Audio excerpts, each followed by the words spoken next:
everyone, and welcome once again to Ghost Reviews. I am your host, Ghost, and I will be giving you side commentary on my current speed draw, which is an angel. Okay, so first up, some history for you guys.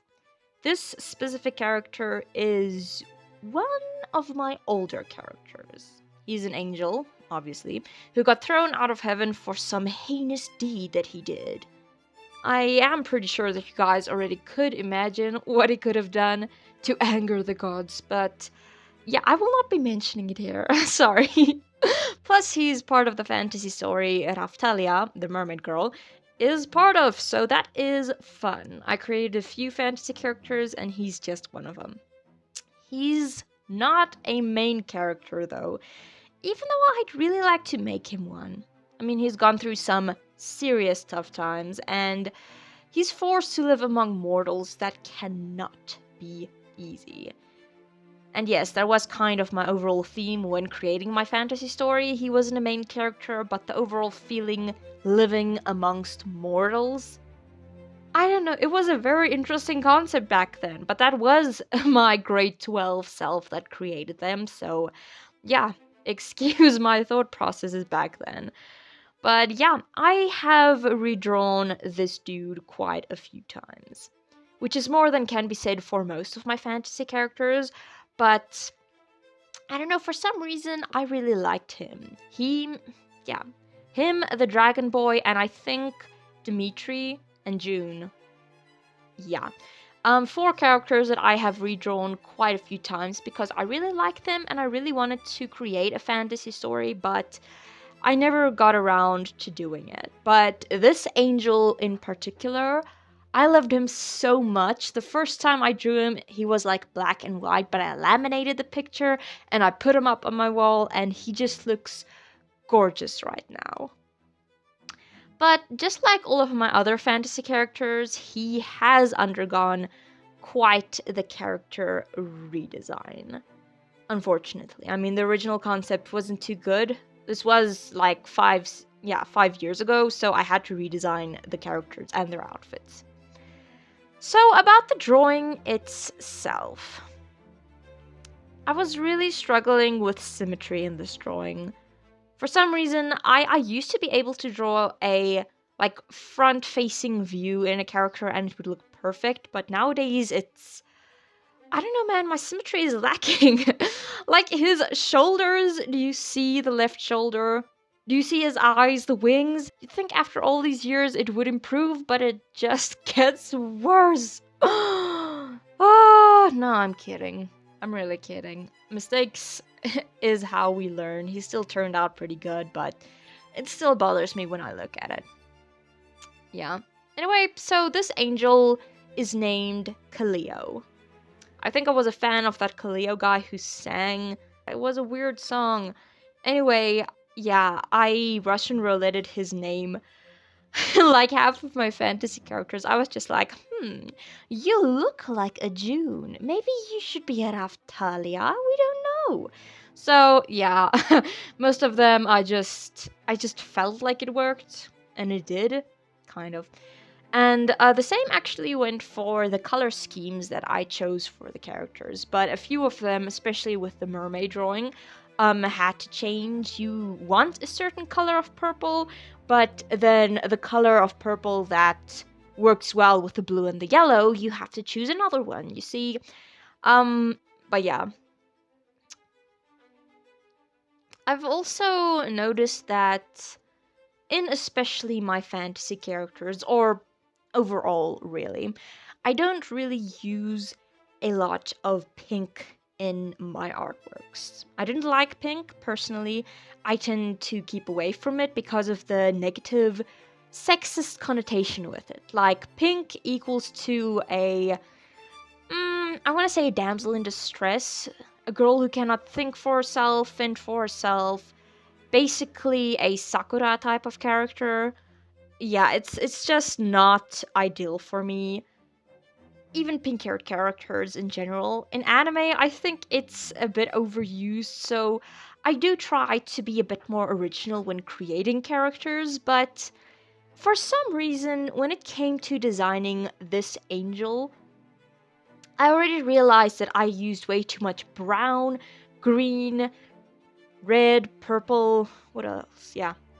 And I think silver as well. So I wanted to create something new for this character. He was an angel after all. He fell from heaven. He came from a whole nother realm. So first off, of course, I thought, hey, how about blue? A nice monochrome blue color palette.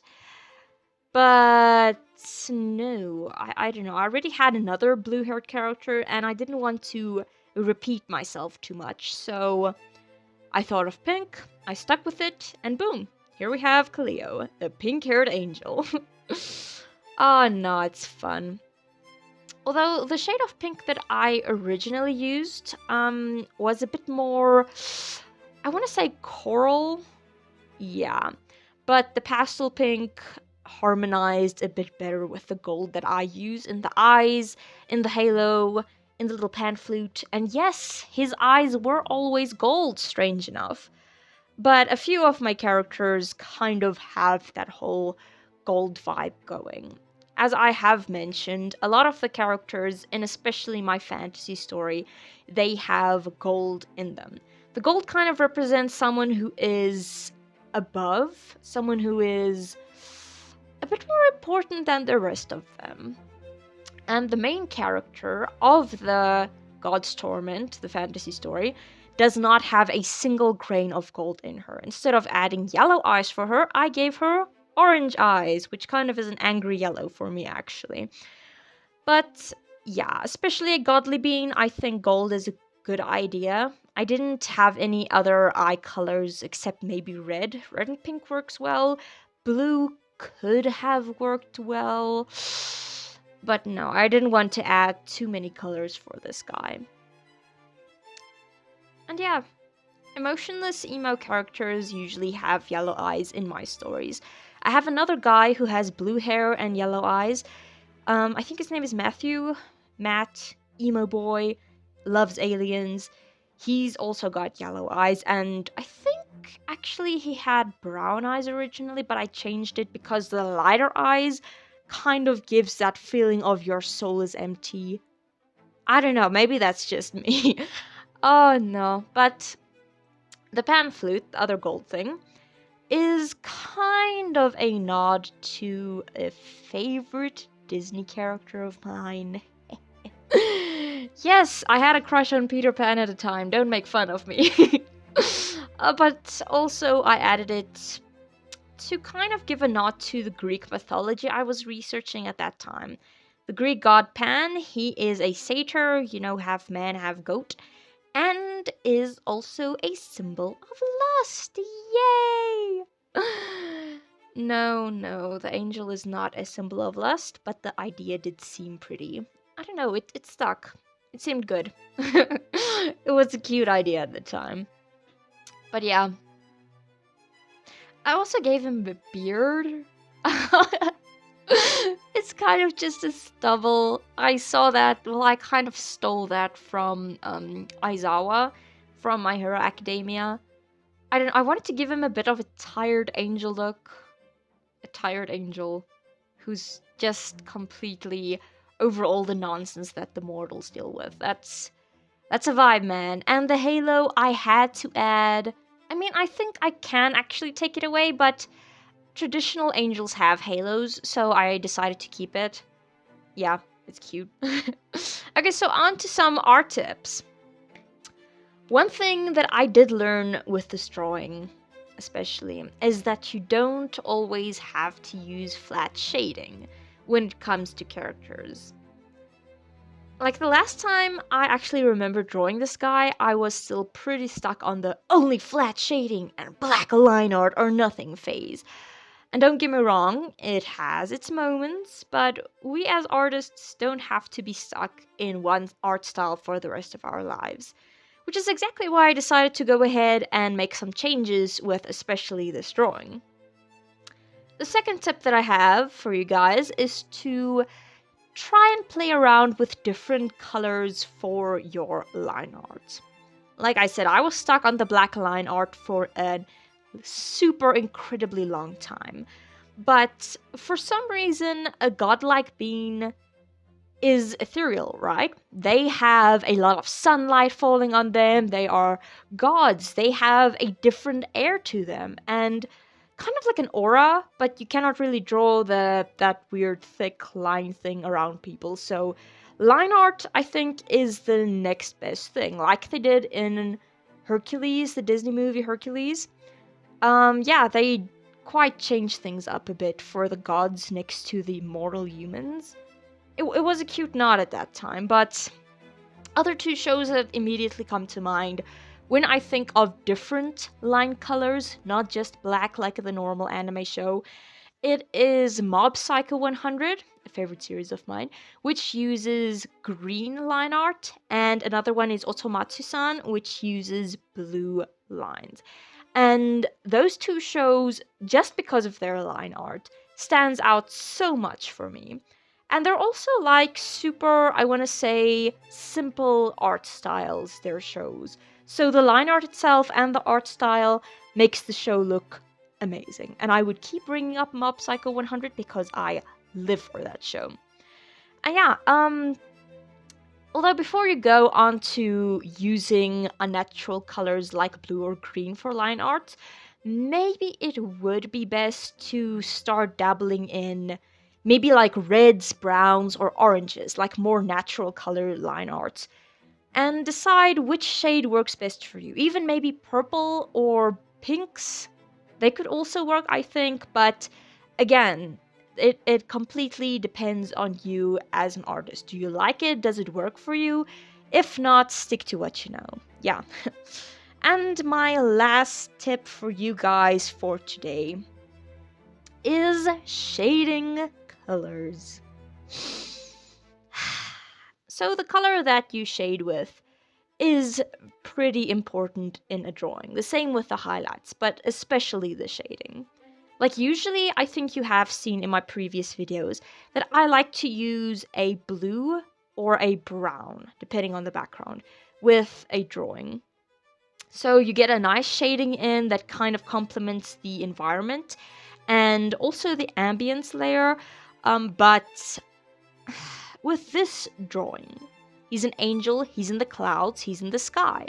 I couldn't go with blue because it kind of would just make him look cold, make him look muted. So I went with a dark pink. And it really did tie the image together and gave it a more warm feel to, opposed to the blue cold feeling that it would have gotten if I had stuck with the normal environment color. So, yeah, even though I was told differently, I still go more with my gut than with the book. And I think overall that is a good message to teach, especially for you guys, because people tend to want to follow instructions more than they would want to follow their own heart and try something new, trial and error, learn out what works, what doesn't. It is a bit scary, I'll tell you, if you have put in so much effort in a drawing only to find out that, hey, the shading color doesn't work. It's okay. I mean, I used to draw with markers for a super long time, and it takes a while to get used to what works and what doesn't.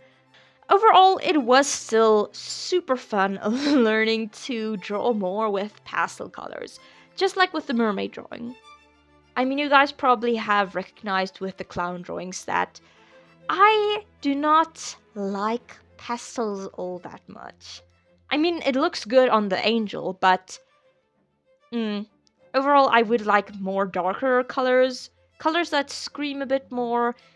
Yeah, the pastels don't work too well for me, but it does look good on this angel, and it did look good on the mermaid, so yeah, I'm not complaining.